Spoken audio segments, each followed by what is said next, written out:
Հանուն Հոր և Որդու և Ոգու Սրբու ամեն։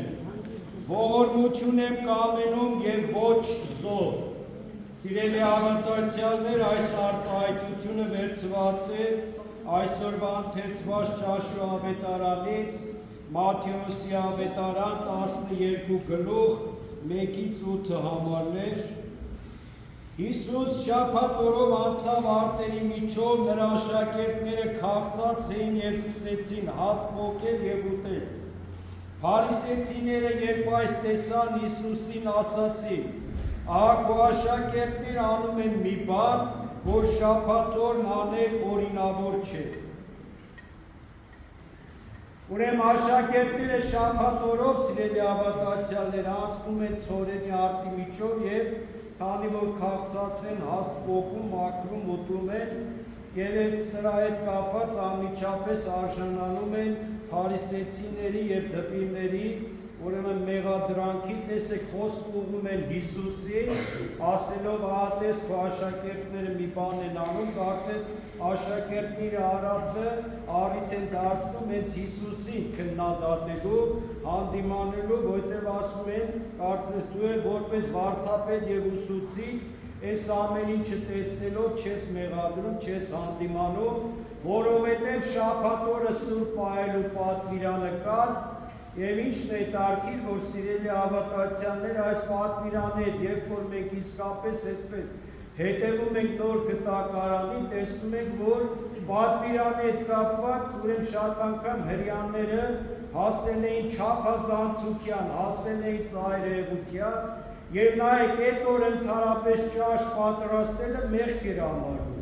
Ասենք պատկերացրեք մի բան վերցնելը, կտրելը, մաքրելը կամ ասենք կրակի վրա դնել, եփել, այս ամեն ինչը համարվում է գործ, աշխատանք, այսինքն այդ սուրբ պատվիրանը պահել, որովհետև շաբաթ օրը սուրբ պահել նշանակում էր որևէ բանով չզբաղվել, այլ միայն նվիրվել աղոթական կյանքին, և այն աստիճանի ծայրահեղության էին ասել, եթե հիշեք, Հիսուս շաբաթ օրով բժշկություններ էր կատարում, չէ, ասենք կույրը, տաղը, խուլը, համերը կամ դիվահարված,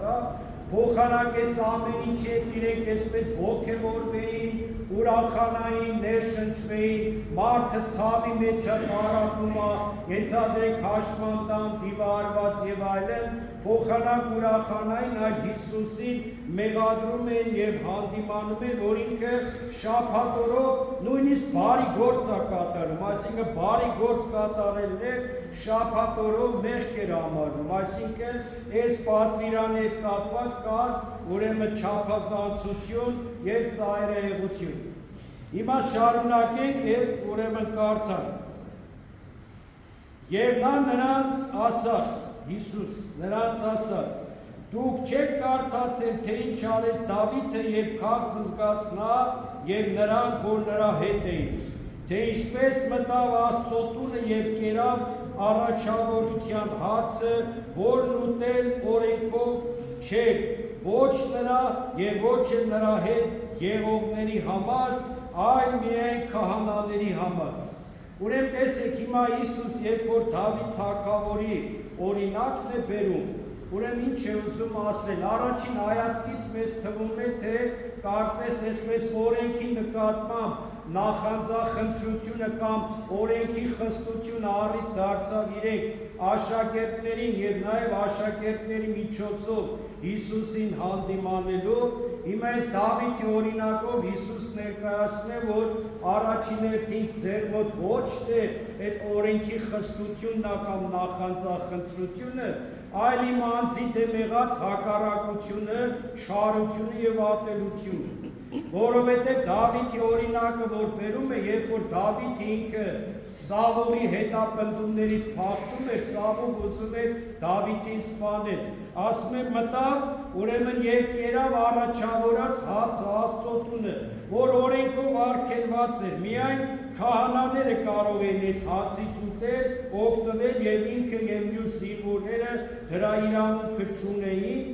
ուրեմն և ասում է, որ փաստորեն ամբողջ հրեական պատմությունը, որ նայում եք, և այդ ժամանակ, Դավիթի ժամանակ, որևէ մեկը Դավիթ մարգարեին սրա համար չմեղադրեց ու չհանդիմանեց։ Ինչն էր պատճառը, որովհետև իրենց թագավորներ սիրում էին, եւ այդ սերը առիթ եղավ, որ իրենք Դավիթ մարգարեին երբևիցե կամ Դավիթ թագավորին այդպես չմեղադրեցին։ Եվ Հիսուս ասում է. եթե նույն ձևով ես էլ Աստծո որդին եմ, թագավորների թագավորը Մեսիան փրկիչը, եթե դուք այդ սերը ունենայիք եւ այդ ներողամտությունը ինձ ուրեմն չէիք մեղադրի սրա համար, բայց մեղադրելու պատճառը ձեր հակառակությունն է նաեւ իմ անձի նկատմամբ։ Իհարկե այստեղ ավետարանի մեջ չկա, բայց մյուս համատես ավետարաններում սիրելի հավատացյալներ ներկայացնում է, որ ասում է այստեղ Դավիթից մեծը կա, խոսքը իր մասին է որպես Աստծո որդի, որպես մարդացյալ Աստված եւ որպես թագավոր երկնքի արքայության։ Ուրեմն ասում է, որ ձեր հակառակությունն առաջին հերթին պատճառը, որ ինձ մեղադրում եք։ Բայց ինչն է հետաքրքիր, հիմա հաջորդ տողերի մեջ կարծես Հիսուս երկրորդ կարևոր այսպես մտածումը կամ առիթ ինչի է դա կապված, ասում է, եթե նույնիսկ դուք օրենքի նկատմամբ ունեք այդ նախանձախնդրությունը, օրենքի խստությունը, բայց առավել ևս Աստված ուրեմն ողորմություն է կամելում եւ ոչ թե զոհ։ Հիմա շարունակենք ու դուք ինքներդ արդեն կհասկանաք եւ կպատկերացնեք ինչի մասին է խոսքը։ Կամ թե օրենքում չեք կարդացել, որ շաբաթ օրերը տաճարում քահանաները պղծում են շաբաթը եւ անմեղ են, բայց ասում եմ ձեզ, որ այստեղ տաճարից մեծ մեկը կա, եւ եթե իմանայիք, թե ինչ է ողորմություն եմ կամենում եւ ոչ զոհ, ապա դուք անպարտներին չէիք դատապարտի։ Հիմա ասում է, եթե դուք ունեք այդ նախանձախնդրությունը, օրենքի խստությունը, չէ որ ասում եք քահանաներն են շաբաթ օրը զոհաբերություններ են կատարում եւ սրա համար չեք մեղադրում։ Հիմա այստեղ նայեք, որպեսզի հասկանանք, ուրեմն շաբաթ օրվա զոհաբերություններն են, էլի դրա մեջ Մովսեսի օրենքը կար, նաեւ Աստծո պատվիրաններ, անշուշտ իրենք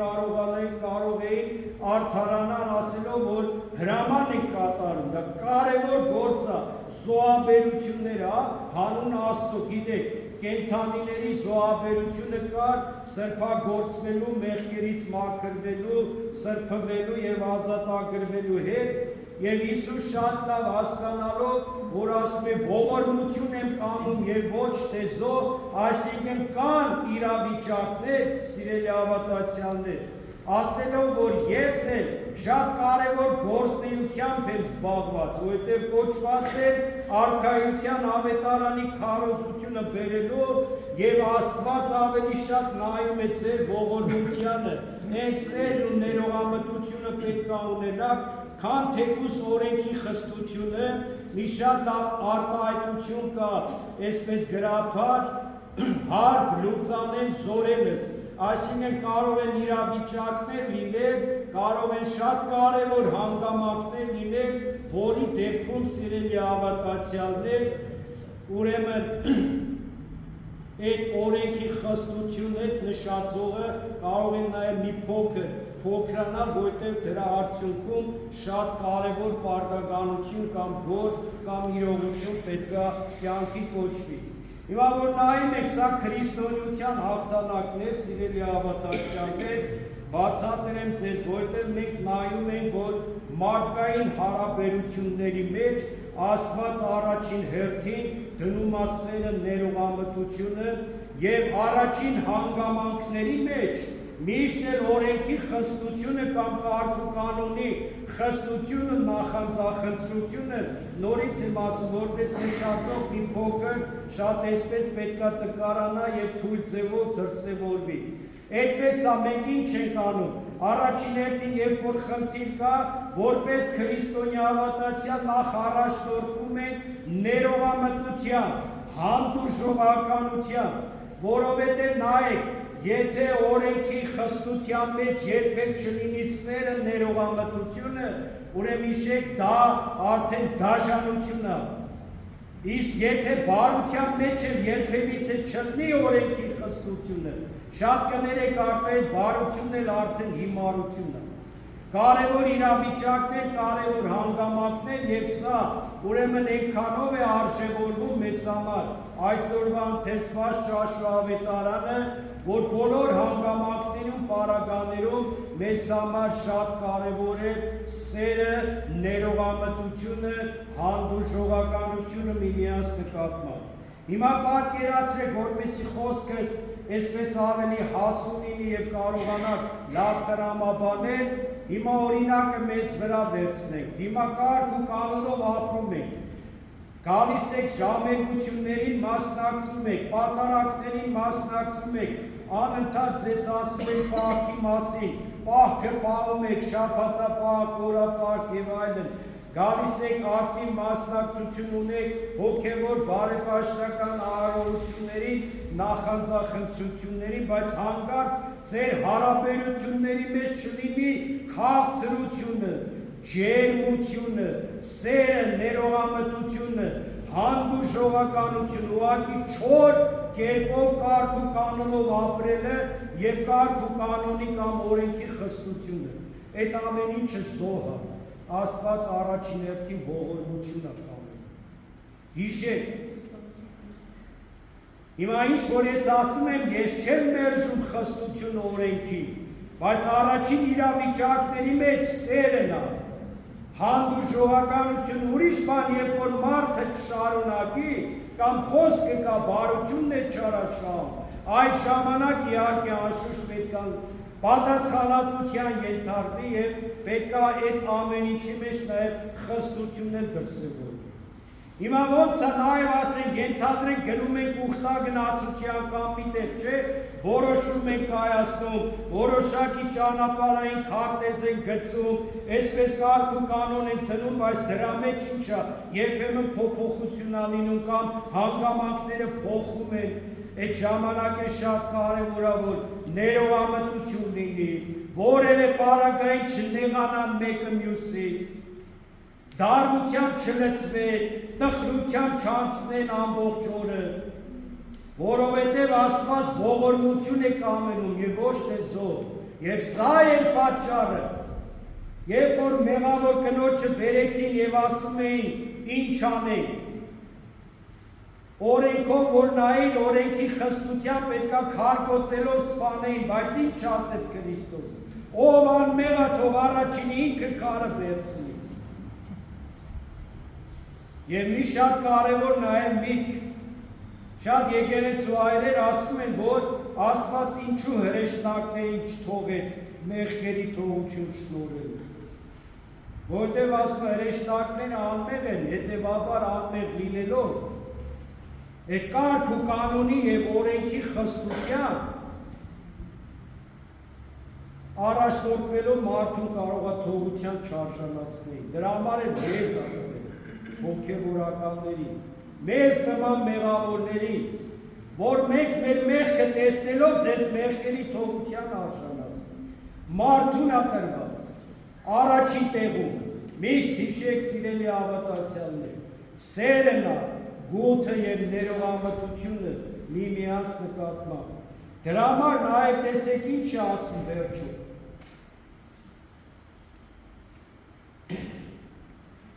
Ուրեմն մարդու որդին շաբաթ օրվա տերն է։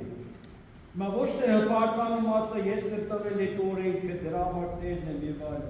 Ուզում ասի, որ օրենքն է ստեղծվել մարդու համար, ոչ թե մարդն է ստեղծվել օրենքի համար։ Ես չգիտեմ իմ անձնական այսպես կարծիք ասեմ, միգուցե շատերը չհամաձայնվեք, եթե մենք ապրենք կարգ ու կանոնով, օրենքով, օրենքի խստությամբ նախասեցի, եթե դրա մեջ ընդհանրապես սեր չլինի, ընդհանրապես ներողամտություն չունի, զուտ չոր, դա դաժանություն է եւ երկրորդը, դա նշանակում է, որ մենք ստեղծվում ենք օրենքի համար, մենք ենք ստեղծվում կարգ ու կանոնի համար, այնինչ կարգ ու կանոնն օրենքն է ստեղծվել մարդու համար եւ առաջին տեղում միշտ հիշեք, սերն է, ողորմությունը, գութը եւ կարեկցանքը միմյանց նկատմամբ։ Շնորհ Սերտյանն մեր Հիսուսի Քրիստոսի, Գեմիցիան ձեզ եւ ընտանիքներս